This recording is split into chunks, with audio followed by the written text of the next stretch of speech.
My name is Watson. And my name is Mariah. We're 12 years old. And we're representing Old Redford Academy Middle School. And we're here to talk about drugs. Drugs are very dangerous and unhealthy. And they can also ruin a relationship with your loved ones.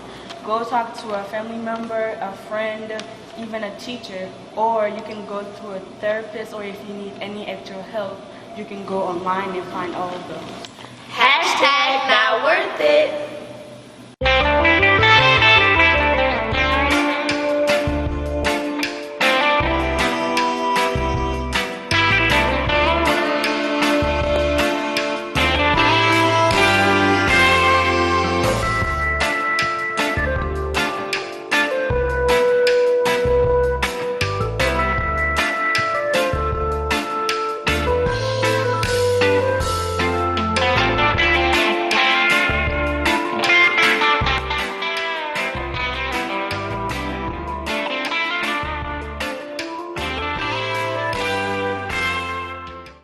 Good afternoon and welcome to Expose Under the Sun, sponsored by the Detroit Native Sun newspaper. I'm your host, Darwin Griffin, and we are going to be enlightened by a very special guest of mine today, Mr. Willie Bell of Farm, and I'll let you get a chance to hear what Farm is all about with what he does with young men and their fathers. But before we get started, our show is live. Our calling numbers are area code 313-868-0342, 313-868-0351, 313-868-4336. Website is www.tv33whpr.com. And you're watching us live from the awesome cities of Detroit, Michigan, under the auspices of the Honorable Mayor Mike Duggan, as well as the phenomenal city of Highland Park, Michigan, under the auspices of the Honorable Mayor Hubert Yap. And before we get started, just want to make a couple of announcements real quick. One, Sharon Dumas, who also platoons with me and co-hosts, and hosts the show, she has an organization called Full and Fabulous, and they're celebrating 40 years in existence, working with young ladies on their health, beauty, as well as their self-esteem building. And on October the 1st, 2022, they're having a event that's going to have many special guests. But two of the special guests that they're going to have are comedians Juicy and Keisha Number One. But there are other special guests. You'll recognize them from the sitcom Living Single, and that's Kim Coles and John Hinton. If you would like to purchase tickets for the event to celebrate with Sharon Dumas and Full and Fabulous, you can purchase tickets by visiting www.fullandfabulous40.org. Again, that's www.fullandfabulous40.org. Or you can watch it live on Live Waves. And the other thing I just wanted to make an announcement about is that I'm on the board with an organization called Western Wayne County NAACP.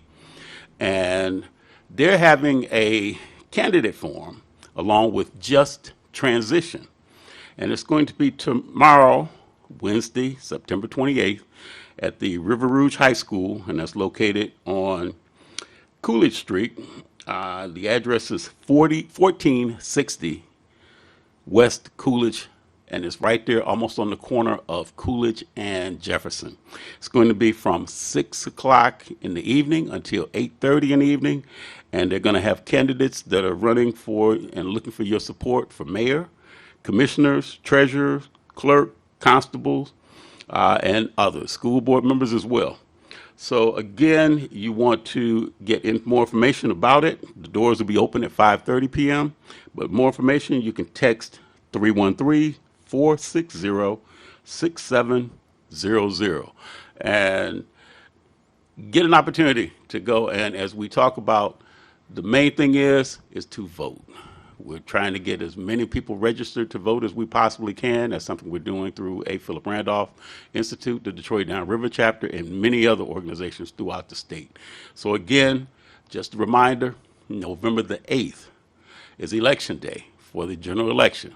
And you've got a lot of people that are running and looking for your support, from the top of the ticket, including the governor, attorney general, Secretary of State, state Supreme Court candidates, also state school board candidates, as well as congressional candidates, and state reps, state senators, and some local judge positions as well. So again, just a reminder, the absentee ballots, you should be getting those in the mail this week.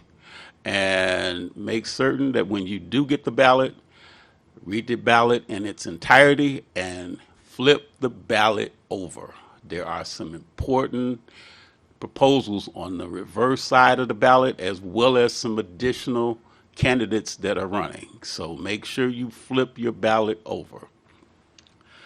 Today, my special guest today is a young man. He probably doesn't need much introduction. I'm sure there's a lot of people in the city of Detroit, as well as probably all over the state of Michigan, that are familiar with this young man. His name is Mr. Willie Bell, and he is the founder and the CEO of an organization called Family Assistance for Renaissance Men.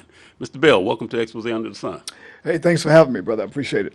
Now, I see your acronym, FARM. Where did you come up with that name, Family Assistance for Renaissance Men? Wow. So there's a story. I came up with the name.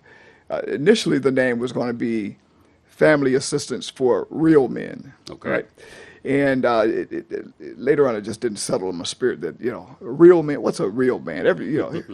And I felt like it needed to have more meaning. And strategically, I thought that if I was going to be taken seriously by funders and other giving institutions, that I would need to have a stronger name. So I thought about it in Renaissance.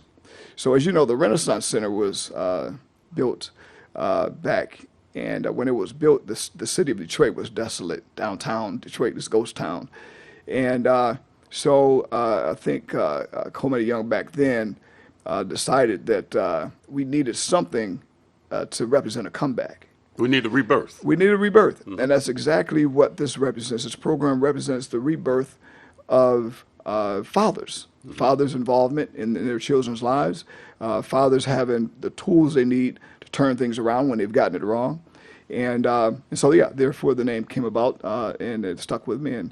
But it's too long now, so we have to have an acronym. So FARM is the acronym. So now talk about FARM. What does FARM do? So Family Assistance for Renaissance Men. We have 5 components to our programming. Primarily, it's a mentoring program because I don't believe you can change a man unless you've changed his thinking. So that's the main central piece of the program, is making sure that we're hammering away some of those negative thinkings that these men come in with, some of the things that come in with off the street, and give them some other things to think about so that they can change their lives and change their thinking and approach toward their children, the mothers of their children, and life in general. So when you say change the impressions that the mothers have of them, what are some of the impressions that the mothers have when it comes down to the fathers of their sons and daughters? Oh man, well, so deadbeat dad. Okay. Let's go there, right? We don't allow the men to use that term, and we don't. We suggest to the mothers of the children of those fathers not to use that term either, as well as the term baby mama. We don't allow the men to use that term because we feel like if in your mind you're already thinking negatively about the mother of your children, right? Or if you're using those negative terms, then you're going to continue having those negative results. So we don't allow those negative terms to be used in the program, and we give them some other things to think about. The mother of your children, these are the mothers of your seed in which you've planted, in which you want to see grow into be young men, young women, fine young men and young women one day. You don't want them to see that you think that the worst of their mother, even though you may not be getting along with that mother. So we make these men realize that your responsibility is to be the best man you can be. And then in most cases, most of the women turn around and they say, wow, I can't believe he's actually changed. We just had graduation, and we had some of the mothers of their children. Well, we invite all the mothers of the children as well as other family members to come to graduation to celebrate these guys when they've gone through the 10-week program and have turned their lives around, showed true change in their lives.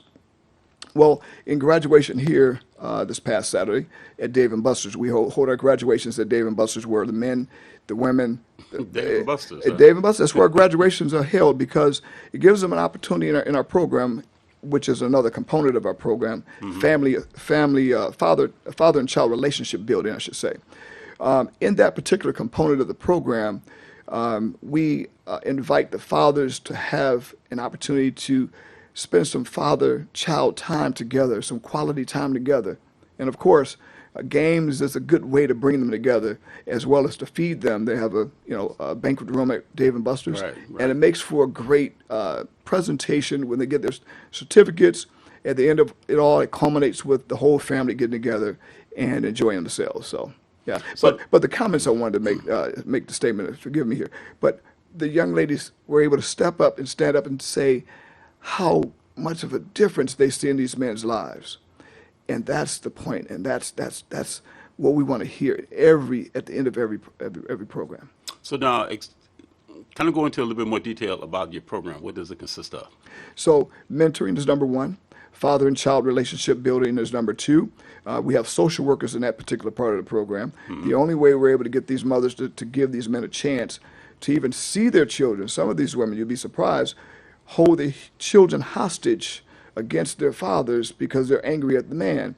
And so the only way we're able to loosen those relationships up and make them, a little more amicable is that we have the social workers to be able to communicate with the mothers for the fathers, right? To let them know they're in a program. They're looking to change. They're not the same person that you were dating when you had the child. And so give them a chance here. And by the end of the program, we see those changes. Third component of the program is the workforce development and education. We pay for their GED. We give them opportunities to get their high school equivalency back intact. We pay for books. We pay for transportation. Everything is free. But in that particular part of the program, our main piece about that program is our workforce development, skill building training, plumbing, electrical, drywall, paint, carpentry, the whole 9 yards. We do what we call a pre-skilled trades training process, giving these guys an introductory. Can you imagine many of these men out in the streets, they're hustling, right? Selling drugs, cutting grass, handymen, that kind of thing. I'd be willing to believe that half the men going into Home Depot, going there, they're hiding from child support, right? We offer these men a stipend while they're in the workforce development program, and we offer them some training, and then we do workforce development, job placement for these men. We have a 90% overall program success rate. We have a 70% job placement rate. And that includes the unions. I have a union background, so I've been able to partner with the Carpenters Union, Laborers Union, IBEW, the Roofers Union, and so on, and help get these men jobs and meaningful careers. But not only with those job opportunities we make available for them, we've gotten jobs at Amazon. We've gotten jobs at Home Depot and Lowe's and various other companies that are willing to give these guys an opportunity when we've proven that their character have changed. Fourth component of the program is our legal assistance. We partner with 37 judges now. We're up to 37 judges that connect with us, and in many cases, of course, they can't say because of the program. They provide this leniency. But when we go before the judges, most judges understand that these men are changing, and therefore they give these men an opportunity. They may wipe out some things. They may reduce some things. But nonetheless, we walk away with the judges realizing this program is working, and the gentlemen coming before them are changing their lives for the better. We have 11 attorneys helping us help these men with their various issues. And then, of course, the social workers in the program. So the fifth component is our housing. So right now we have a house that we're working on, and we work on various houses, but in some homes we buy. So we've bought this one particular house from the Detroit Land Bank. We wanted the second house right next to it, but we couldn't save it from the demolition list. We saved the one that we have right now, and we're trying to save the two. We couldn't get to it fast enough. But this house we're almost have completed, utilizing the men in the program, teaching them the various things I just got finished mentioning to you. And then before the end of this year, we will have turned these keys over to one of the men in the program who've checked off all of the boxes that we required. You got a job now. You're paying your child support. You've gotten your driver's license back.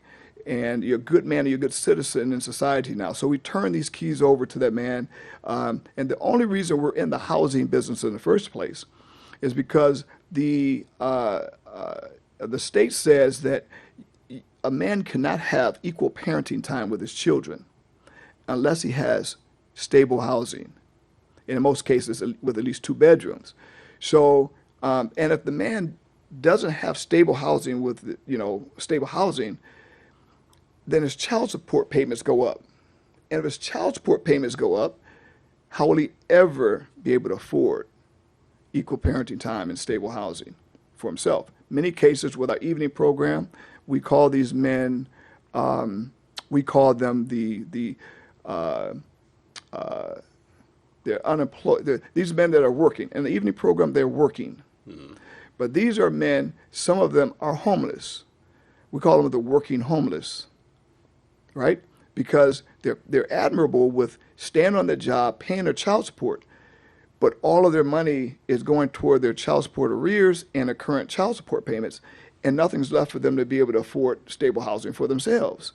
So again, we provide these resources and these opportunities to equalize the process, equalize a chance for these men to have, better opportunity to right the wrongs that they've created for themselves, but also have a second chance on getting back on track with being a respectful father, a respectable father, and a respectful citizen in society here. Now, what are your qualifications for your program? If a young man or someone's father or grandfather or uncle or somebody, aunt wanted to go and get their nephew or their grandson or their son into a program such as yours, what are the qualifications that you're looking for that person to have? There's a 3-step interview process. Mm-hmm. Number one, we need you to go online and fill out an application, right? We scrutinize that application to make sure we see some sincerity there, we see some truth there, and we see some transparency there. We don't want you to give us one-word answers on your application, right? So if you're giving us one-word answers and it's obvious that you're hiding things, you're not going to, be truthful when we get you into the class. And we can't help you if you're not going to be upfront and forthcoming. So that's the first step.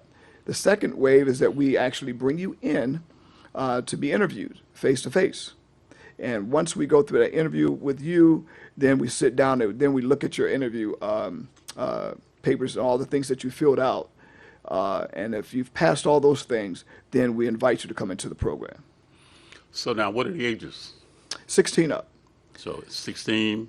We were capping it at 62 because we thought that, men would have, when we Take first care started. Of the child support by that time, at least, right? Well, but what you have is, you have men like myself right now. I'll be 61 in December.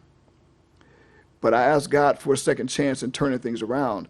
My first 3 children were all out of wedlock. Why I got into this, why I created this program in the first place. Because I didn't have a father in my life, and I did things wrong right out there. I had 3 children by 3 different women by the age of 25. But then once I realized what a father was and what a real man is, and all the responsibilities I was supposed to take care of, and why meaningful those things are, I asked the Lord. I said, Lord, now I get it.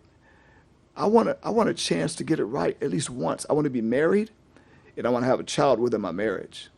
What happened later in life. And so I got a 4-year-old now. So I have a 4-year-old, and I'll be 61 years old in a couple of months. So, however, I could have been one of those guys who had a child, right, late, but wasn't taking care of my business, and, fell out with a young lady who I may have had a child with. And now I'm remorseful, and I want to do right, but I don't have the resources to turn things around. What I'm saying is that there's guys that make poor decisions late in life still, and they still deserve a second chance. One of the men came into the program. He was 63 years old. He's the one that made me decide to change this and uncap the qualifications. He had $59,000 worth of child support arrears, and he was a street mechanic. Hmm. And He didn't have his driver's license, hadn't had his driver's license in 34 years. And he pleaded with me saying, can I get into the program?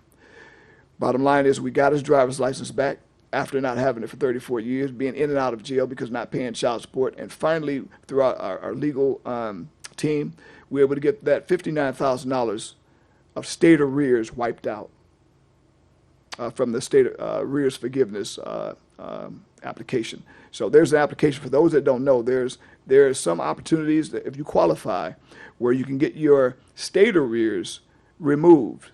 And then in a lot of cases, we are able to convince the mothers of their children to give this man a second chance. Mm-hmm. And many mothers come in and they go before the court and says, we want to stop this. We want to wipe this out. The personal side of the child support arrears, give this man a chance. He suffered enough. And our family, not having him involved the way he should be, has suffered enough as well. So now give your location where you're at and then also your contact information. Yeah, so our contact information is farm-mi.org.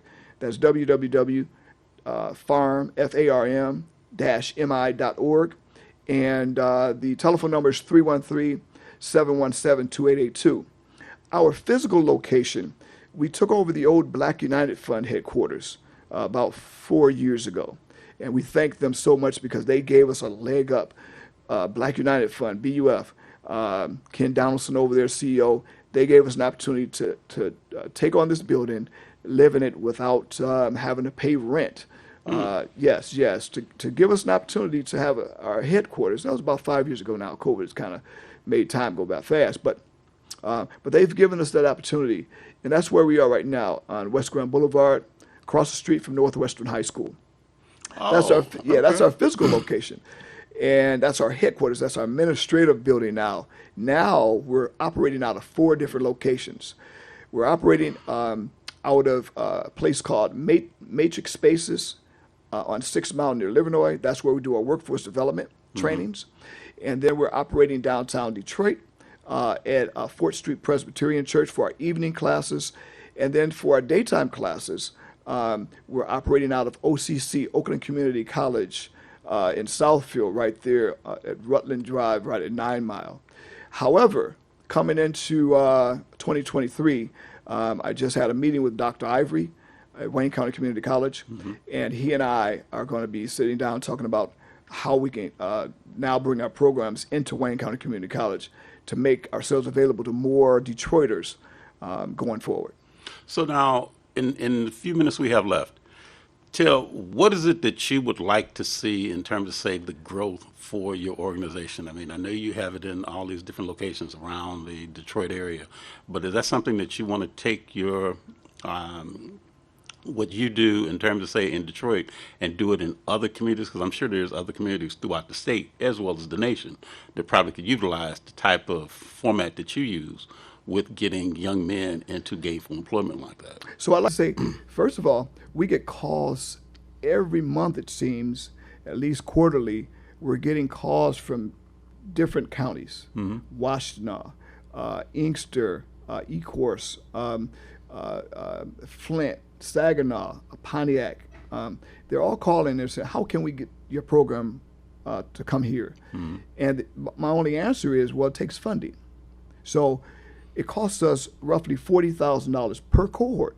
That's per 10-week program to do the work that we're doing. So if there's a community that has $40,000 that they want to us to come and train someone in their community to run a farm program, then we'll take them on and we'll train their people, and then we'll give them an opportunity to have a farm in their community. Because we're getting the global answer to your question is yes. Farm is the only program like us with all the resources that we have in the entire state of Michigan. We've researched, and then we haven't found a farm program in any other state doing our research. We haven't found any others. As a matter of fact, we were at the base day at Motown Museum celebrating that. Set up a table there. And as you know, Motown Museum, you got people coming from all over the country, right? World even. Well, the short time I was there, I got people from Cleveland that stopped, people from Chicago, people from New York. There were 5 different states that stopped and said, and I was assuming that these were Detroiters. And I said, well, you want to sign up for the program? He says, well, can you bring it to Cleveland? And I'm saying, oh man, okay. And it happened so many times that they came by and asked that question. And I'm going to realize, wow, okay, it really is true. This is something that we can use across the nation, particularly for men of color who didn't have fathers. I'll tell my story, just a little bit of it. My mother lived in Detroit as a single parent, a single mother of 5. I'm the oldest. You got to give me the Cliff Notes of it because we're about to wrap up in a second. Yes, sir. Yes, sir. She lived in Detroit as a single mother. My father lived in Detroit. Mm-hmm. My father was a drinker. But my father never visited me a day in my life. Right? Now, as a young man, how am I supposed to carry out life, and what am I supposed to do with life, and how am I supposed to figure this thing out on my own? And so later on, that's what happened. I out of all the deceit and all the challenges and all of what the devil wanted for my bad, God said, no, we're going to turn that bad into good. And we're going to have you write this program for other men out there that were like you, without fathers in their lives and without the know-how to be a better father. That's how it came about. Well, it's great that you made and righted the wrongs that may have occurred. It's great that you are righting the wrongs that are occurring in other young men and their families' lives, yes, sir. As well. Thank you. We've got about a minute left. Give your contact information one more time for our listening and viewing audience. Yes. www.farm-mi.org. That's farm, F-A-R-M, or hyphen, mi.org. The telephone number is 313-310. I'm sorry, I'm giving you my personal number. Can't do that. 313-717-2882. But even if they got their personal information, they could get the inspiration that you've given to us on the TV show today. But if there was one word that you would use, just wrapping up, that you would use to really give a lot of young men the encouragement to be like you, or when they want to grow up, they want to be like a Willie Bell, what's that one word that you would kind of go and instill in a lot of these young men's Oh, that's tough. heads? That's tough. Give yourself a chance. I can't give it one word. Give yourself a chance. Join the program. There's help. Yeah. So the main thing is there is assistance. There is help. There is it's help. just that they just have to ask for it. Absolutely. You got to want it. You got to want it for yourself. You got to want it for not only for you. If you notice, this program is called family assistance. It's not called father assistance. It's not called man assistance. It's called family assistance. Well, the man is still a part of the family, right? So it's family assistance for the man that wants a renaissance in his life for his entire family, not just for himself. But see, that's the important part. You want to try and make certain that everybody has a chance. And just like you've been saying over and over during this interview, to give people a second chance if that's the case. Yes, sir. Mr. Bell, it has been a great opportunity to meet you for the first time. Yes, sir. And Same also, here. I've heard a lot about you, but I hope that your program continues to be successful. And I hope that there's a lot of families that will be able to be the beneficiary of what you are doing in this community and outreaching as far as, say, this community as well. Today we've had Mr. Willie Bell with Family Assistance for Renaissance Men, and he is the founder and CEO of the organization. And you've been watching us live on Expose Under the Sun, sponsored by the Detroit Native Sun News. If you'd like to get a copy of the Detroit Native Sun newspaper, you can contact Ms. Valerie Lockhart at area code 313-457-5944. Again, that's 313-457-5944. Want to thank you for listening and tuning in today. And I do want to encourage everyone, make sure that you get out and vote on November the 8th. Thank you and have a very peaceful and prosperous day.